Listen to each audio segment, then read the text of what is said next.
Greetings, everyone.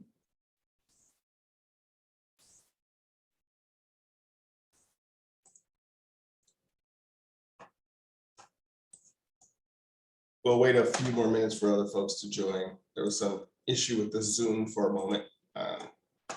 So I don't see anybody else in the waiting room. So we'll wait for a few more minutes before we get started.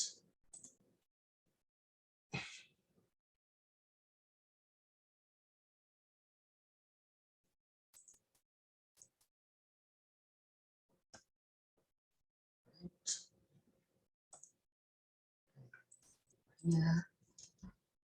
So we'll give it another couple minutes before we start.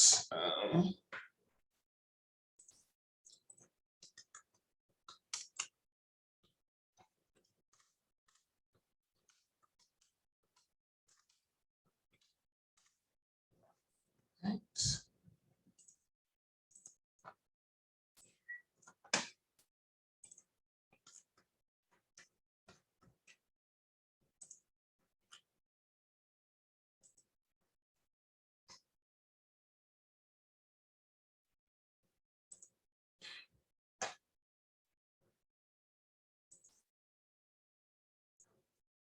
Can you hear me now? Is it loud and clear, or is it still issues with the audio?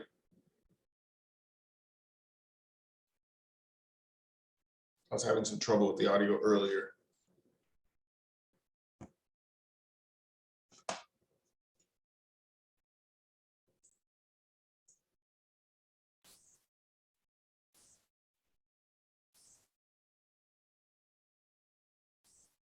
Testing 1, 2, 3, testing.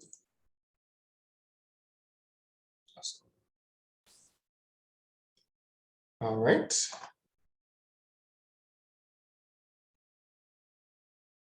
We'll make one more minute and then I will get started.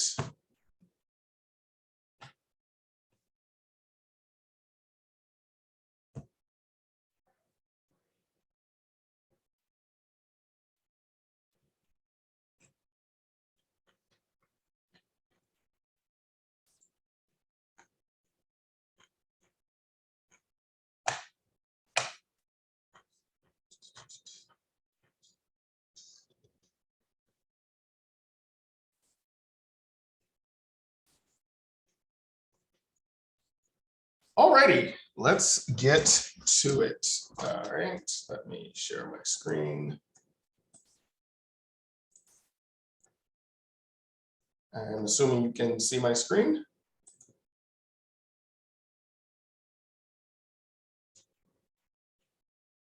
You can give me a thumbs up if you can see the screen. That'd be great. Not an actual thumbs up, a virtual thumbs up, or put something in the chat to make sure you can hear me and see my screen.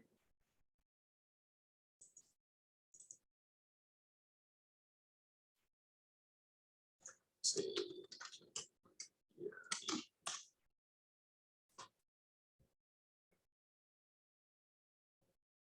And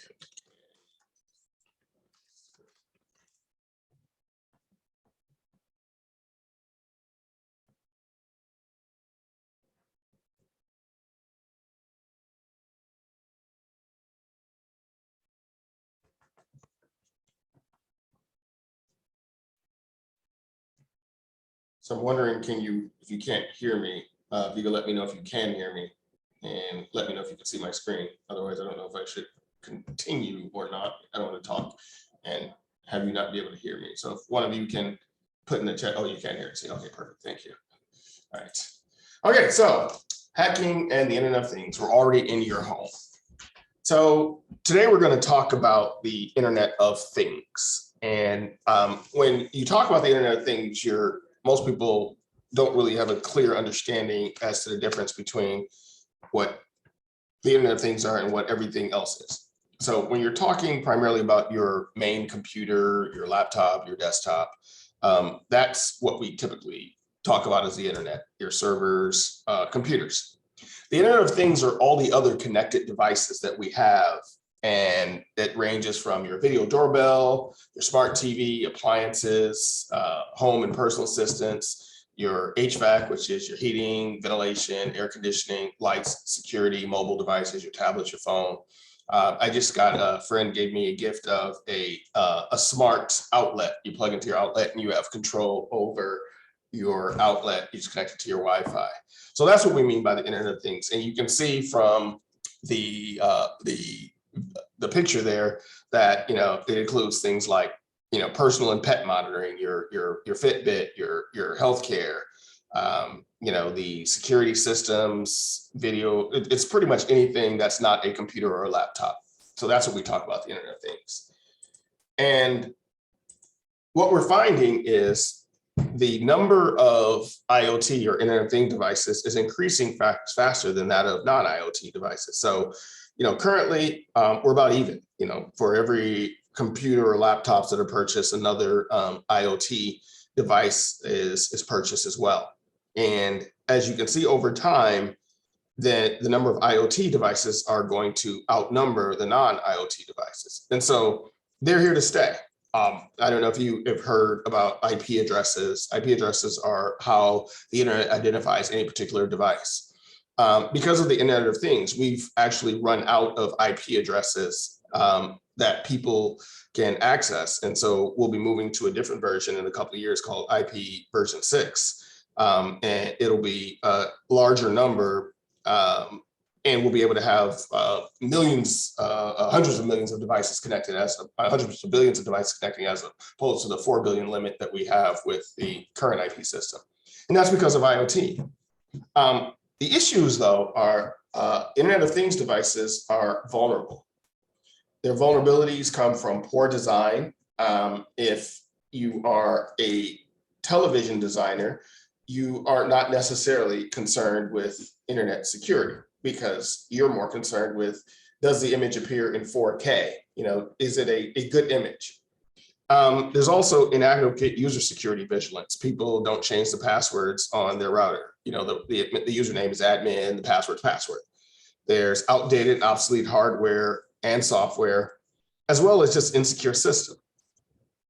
OWASP is a non-profit foundation that is a connection and network of people across cybersecurity in government and private sector nonprofits who look at security across the internet and with respect to software application or apps. And they put together in 2018 the top 10 list of vulnerabilities for Internet of Things.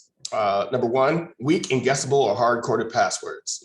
People will do admin pass 1 2 3 4, or the device that you buy has a password embedded in it, and those are easily attacked. You have insecure networks where you have the device is built for speed. So, like if you buy a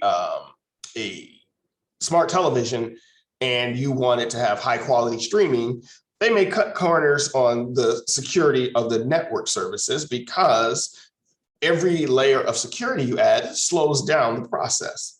And if you get bad reviews because you have good security but poor quality compared to another television, most people are not buying televisions based on the security. They're buying it based on the resolution, the speed, lack of buffering. And so some of the devices themselves have insecure services, or they're in insecure environments.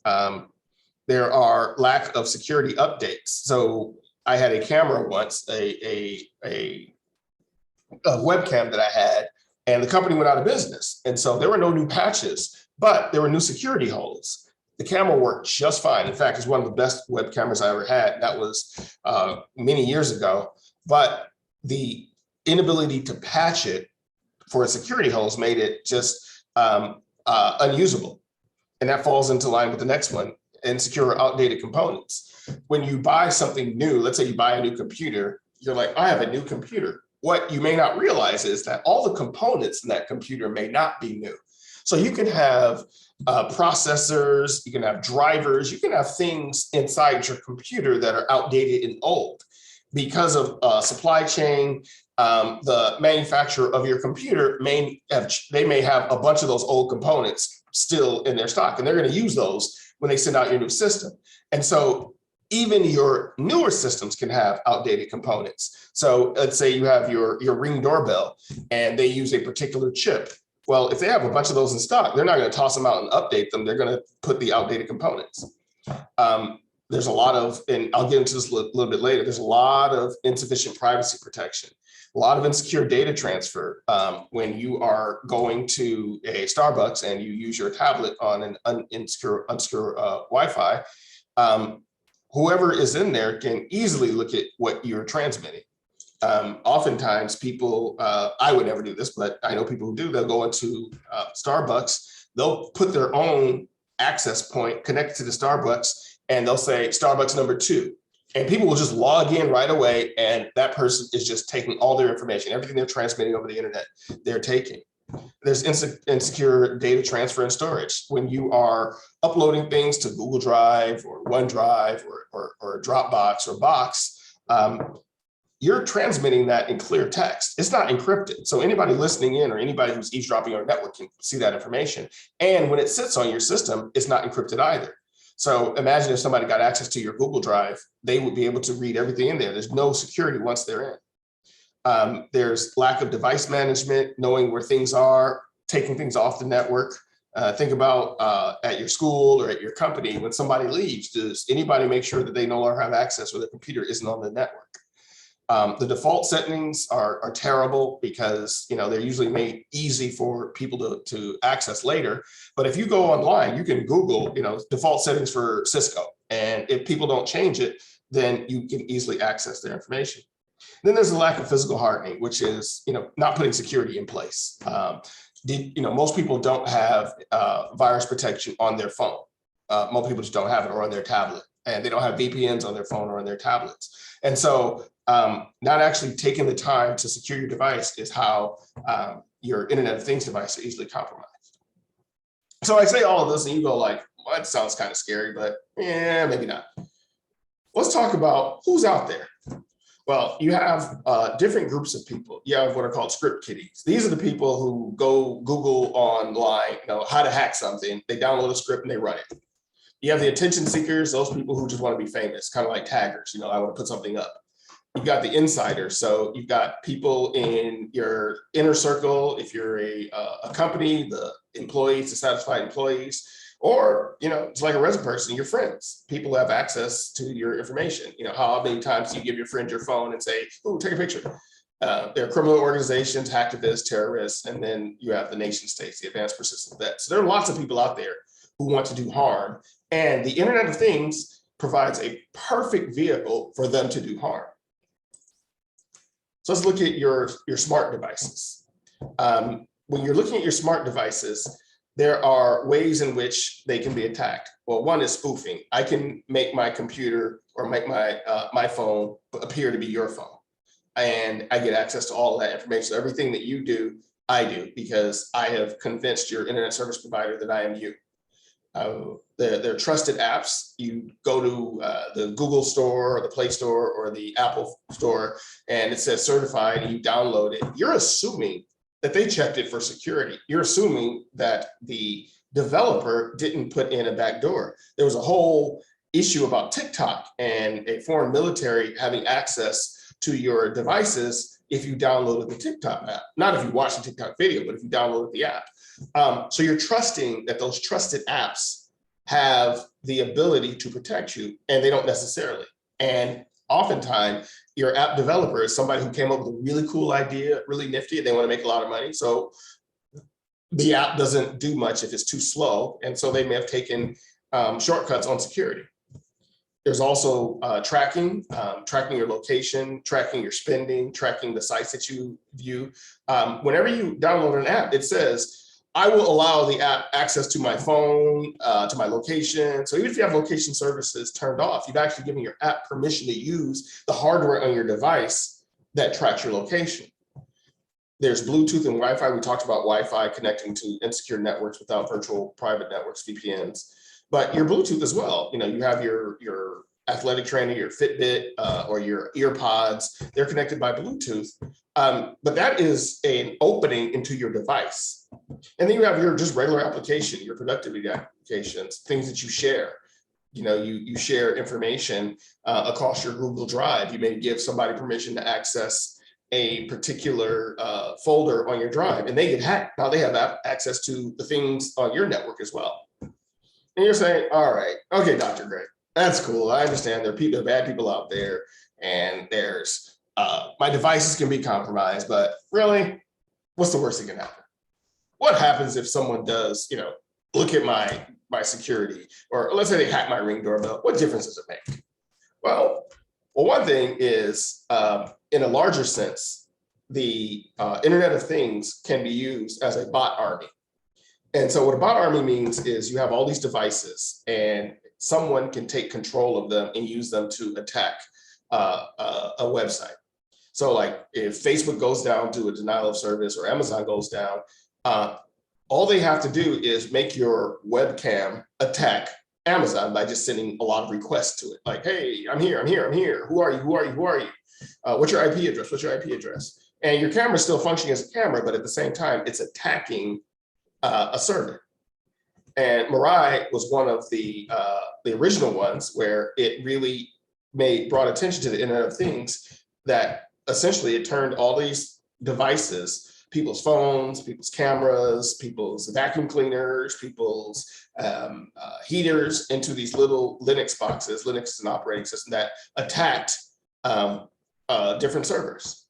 And then IO-Troop is a next generation of Mirai. And what it does is not only does it turn things into bots, it also looks for other devices that it can infect. So let's say that your Ring doorbell, and I've got nothing against Ring doorbells or Ring cameras. I have one, in fact. Let's say your Ring doorbell gets infected with IO-Troop. It then looks for other Ring doorbells to infect as well. So it's not just your device being a bot. It's actually doing its job as a Ring doorbell, doing its job as a botnet, and a third job of infecting other Ring doorbells. But you're like, you know what? That's not really on me. There's not much I can do about that. So why do I care? Well, let's look. Here's a snapshot from a Ring doorbell. And there's a day version and a night version. One is looking at the ground, one is looking at a person. You can run facial recognition on people who walk by that camera. And running facial recognition, and there are lots of free facial recognition apps, you can find that social media about your neighbor. You can get all sorts of information about your neighbor. And now I know where your neighbor lives. I know where your neighbor visits. I know where your neighbor was on that particular day because your neighbor posts everything on their social media account. And now I can track down your general location. And now I can find your exact house because I've got a picture of what your house looks like from that angle. So I can find that. I can actually find that just by pulling an image off of your camera, or pulling a number of images off your camera. What if I pull 3 or 4 images off and I look to see where do these 3 people intersect? So now I know where you live by just hacking into your camera. So it's not as harmless as you think.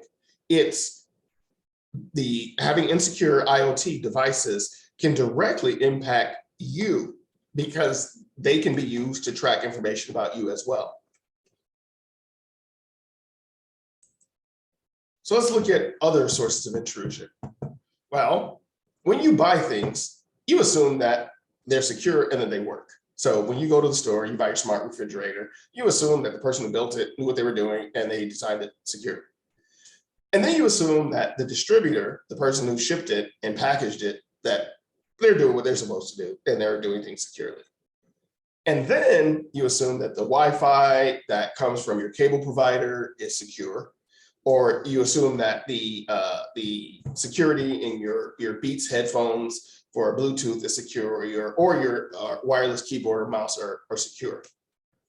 Well, that's a lot of trust. You have to think about, at the manufacturing of your IoT, anybody could have designed it to get information. So maybe the reason why my refrigerator is so much cheaper or my doorbell is so much cheaper is because that's not really how I make money. I make money by selling your information. So I can afford to lose money on a refrigerator because I'm making so much more selling all your information. So that's at the manufacturing level. Distributors, the stuff gets shipped, sits in a warehouse. You can go up to somebody who works in the warehouse and say, hey, give you $5,000 if you give me access to all these refrigerators, or give me access to all these cool things that are in your warehouse. And so you don't know how secure the devices that you have are, the IoT devices are against intrusion. At least with your PC and your laptop, you can download firewalls, antivirus, anti-malware, intrusion detection devices. Your television, you can't. It's not designed that. It's a simple processor that's designed to connect to you so that you can do your preferences. And the same thing with your refrigerator. Imagine how much technology your light bulb has in it, your smart light bulb. It can't have an updated virus protection system. It won't be able to update against the new Mirai or the new IO Troop. It won't be able to do that. And so because of that, your IoT devices are not secure. So think of that, the hackers are already in your house. And so if they're already in your house, there's some things you can do about it. But let's go on. Let's say I'm feeling a little spry. I'm kind of feeling like I'm an attention seeker. So I go to Home Depot and I plug in my USB into all of their smart televisions, all their smart refrigerators. I just plug it in and I, go to somebody and say, hey, can you plug this into all of, the devices in the back, and I'll pay you X number of dollars to do so. And there's no way they would get caught. And so now you take your refrigerator home and it's been compromised. You plug it into your network and now I have access to your refrigerator. I can't get past your virus protector on your computer from outside, but your refrigerator and your computer are on the same network and they trust each other. You have a trust network. And so now I can just hack into your refrigerator to get all your banking information. Or better yet, let's say I go to Best Buy and I buy a bunch of wireless routers. I infect them and I bring them back. And then Best Buy says, all right, are they still working? I'm like, yeah, they should meet my need. They say, oh, we'll test them anyway. They plug them in, make sure the light works on, but they don't do security scans. They put them back on the shelf. And now that $300 router that you were thinking about buying is opened and repackaged, and now it'll sell for $160. You're like, wow, that's only 50% off. I'm gonna buy that guy. So you buy it, take it home, plug it in your network, everything's running fine. And now I have access to your devices. I have access to everything. I have a way into your home and you don't even know, and there's no way you would know. And then there's this, going back to the manufacturer. Some of the smart TVs are designed to listen to you. They're designed to probe your network to see what you're buying. They're designed to see how much food is in your refrigerator so that they can make sure that the people who are selling you ads, either pop-ups on your computer or even some of on your cable system, some of the commercials that come up are tailored toward you. You may notice that a lot of the commercials that you see if you have cable are pretty much things that are interesting to you. You don't really see too many things that you have no interest in. Well, that's because they have information about you and they can tailor that. Broadcast television can't do that. Cable providers can. Streaming content can. Your Netflix can tailor your commercials directly to you. And smart TVs, some of them are designed to get that information. However, they're not designed with security. And so what the FBI found was people were pulling up in front of your house, not your house in particular, but anybody's house, and they were just capturing that information from the smart TV. Everything that the smart TV learned about you, the bad guys learned too, because they just sat outside and they were able to connect to your device. So something that was intended for good, even though the smart TVs they didn't actually intend it for good, they intended to increase their profits, but there was nothing illegal about it. They didn't have to give you notification. And if they did give you notification, it's in that long acceptable use licensing thing that everybody clicks accept to in order to use their gadget or their software. So they told you that, yeah, we'll be eavesdropping on you, but they worded it in such a way that you didn't know. But what they didn't tell you is like, we're not securing your information. And so now this device that you use for entertainment has access to information that's important to you and that can keep you, keep information about you and then share that information with folks that are not in your best interest. So this is how most people have their network. You get your modem and your router from your ISP, your internet service provider. You make sure that you connect everything. You buy something new, you just plug it right in. You have your phone connected to it. So when you are, you're at home, oftentimes everything needs to be on the same network, like your printer and your computer have to be on the same network for you to print. If you want to print from your phone, it has to be on the same network. So you just get in the habit of having everything connected to one big network. That's what the flat network is. And so, like I said, some of these devices are just small Linux boxes. They don't have automatic patching. They don't even allow manual patching, especially for the ones that are out of date. I mean, think about it. If you have a printer that still works and that you can still buy cartridges for, and the company that makes the printer, Hewlett Packard or Dell or what have you, if let's say you have that on your system, you're not going to go buy a new, $150 laser printer or $200 laser printer because it works.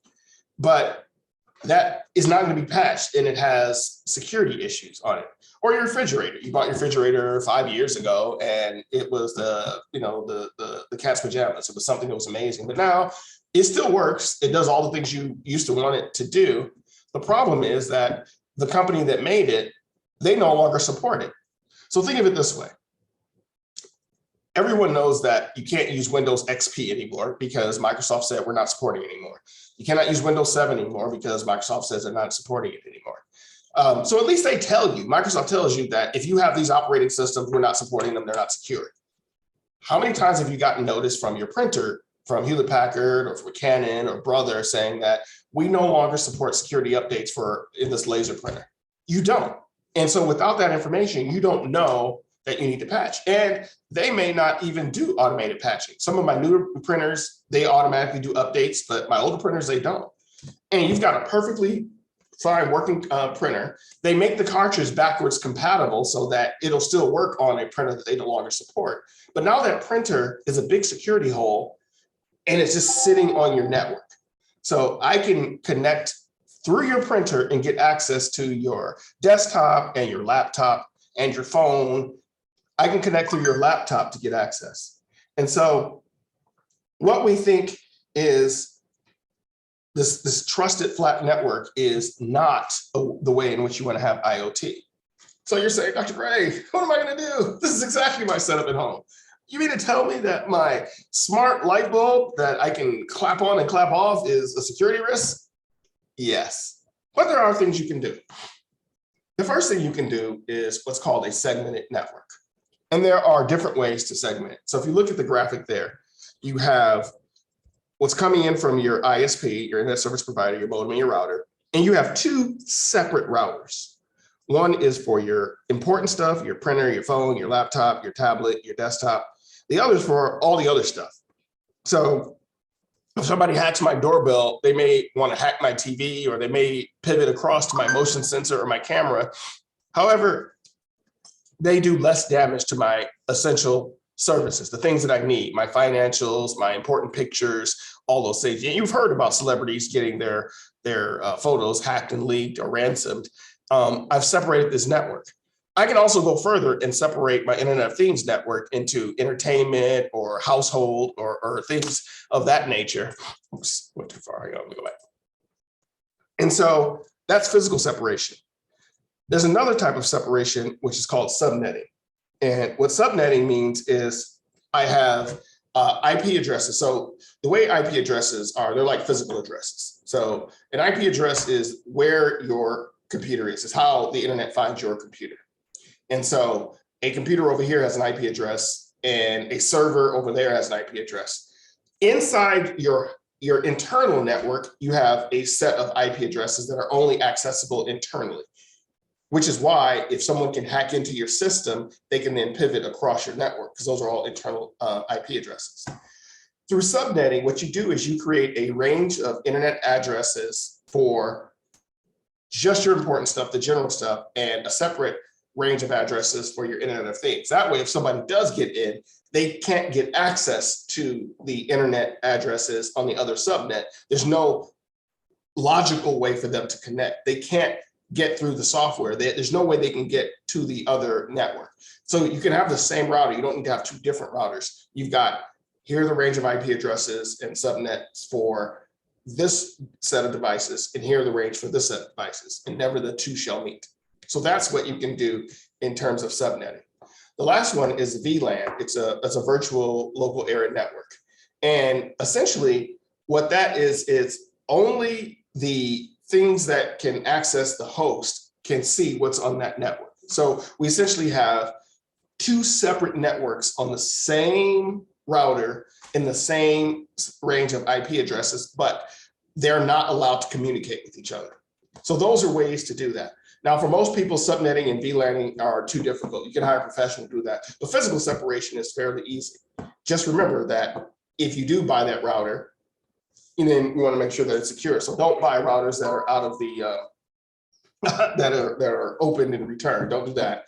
And start looking at the country of origins for where your essential routing routers and internet connectivities. What is the country for? Where are they manufactured? And I'm not calling out any countries in particular, but the United States does have rivals, and you want to make sure that you're not buying your core backbone of your network from a country that is a rival of the United States. You want to buy it from either from the United States or an ally, and even allies sometimes. Well, that's another story. So just keep that in mind in terms of physical separation. And if you want to know something really, really, really, really scary, there's something that came across my desk a couple of years back, which is you can hack Google Home and Alexa using a laser. And it's not like, 25th century technology. All right, think the way a speaker or microphone works. Essentially, you have a membrane that is moved by sound waves. So when I say Alexa, my sound waves propagate through the air and it moves a membrane on Alexa, which creates an electric potential, which generates a signal, which Alexa then interprets into my voice and a command. Same thing with Google Home. And same thing with any microphone. It essentially converts sound waves into electrical signals.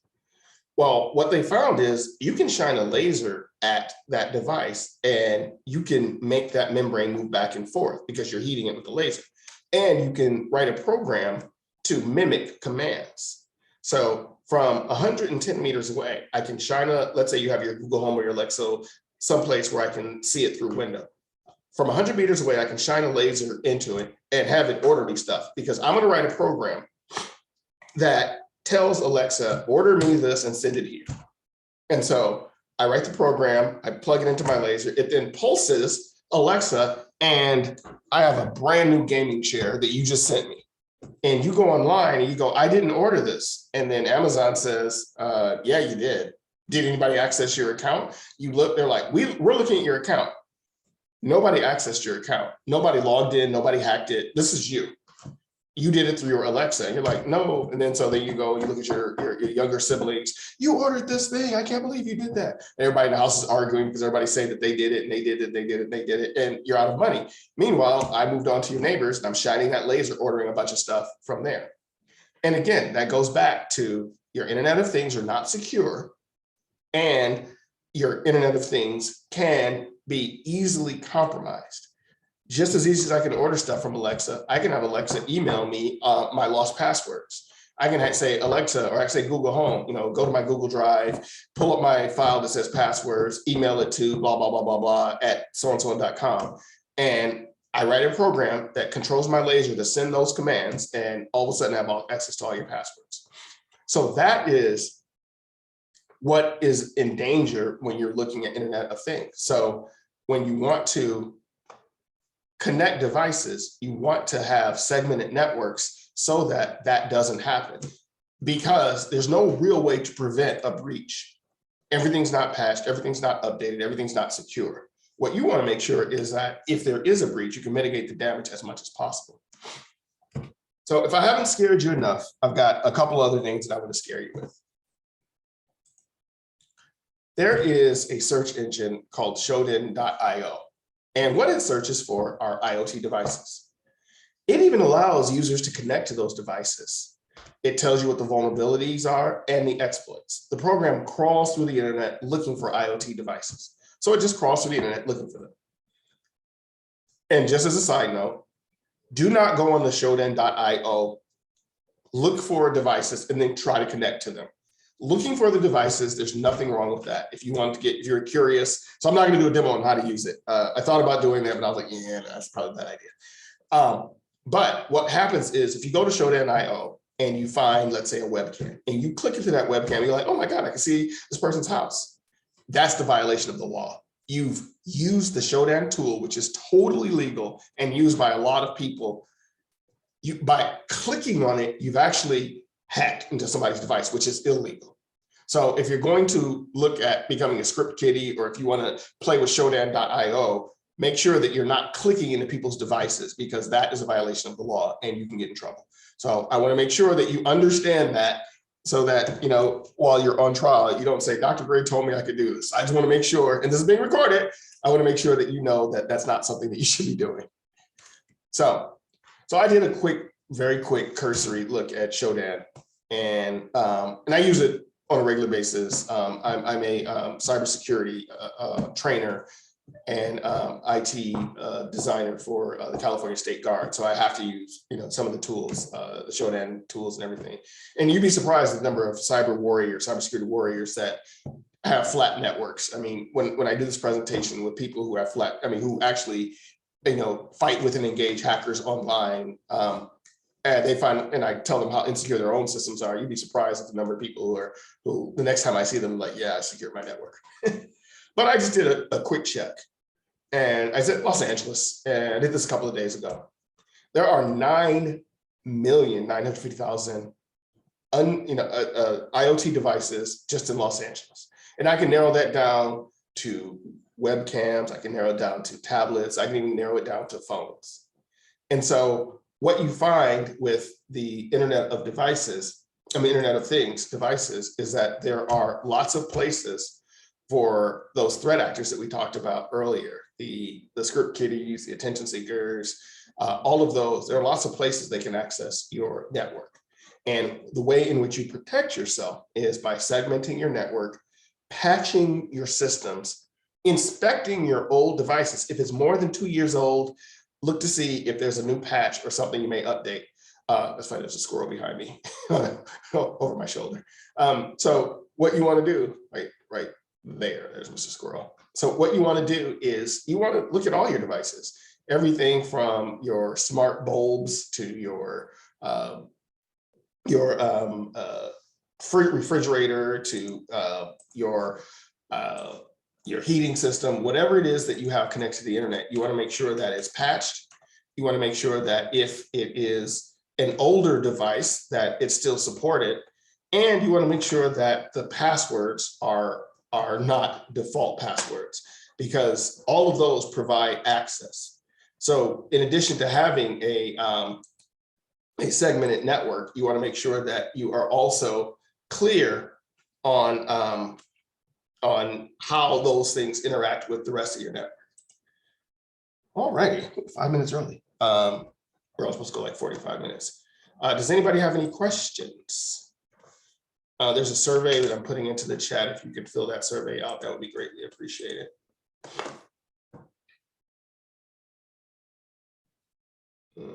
Wait, I'm sorry, that's not yours. Sorry, ignore that one. This is yours, sorry. That one's not yours. This one is yours. That one's yours. Ignore the first one. The first one is what I have to fill in.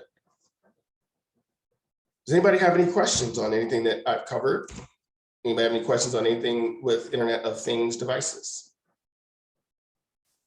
Anybody have any questions on hacking in general? All right. Okay, well, please fill out the second one, not the first one. The first one is for me.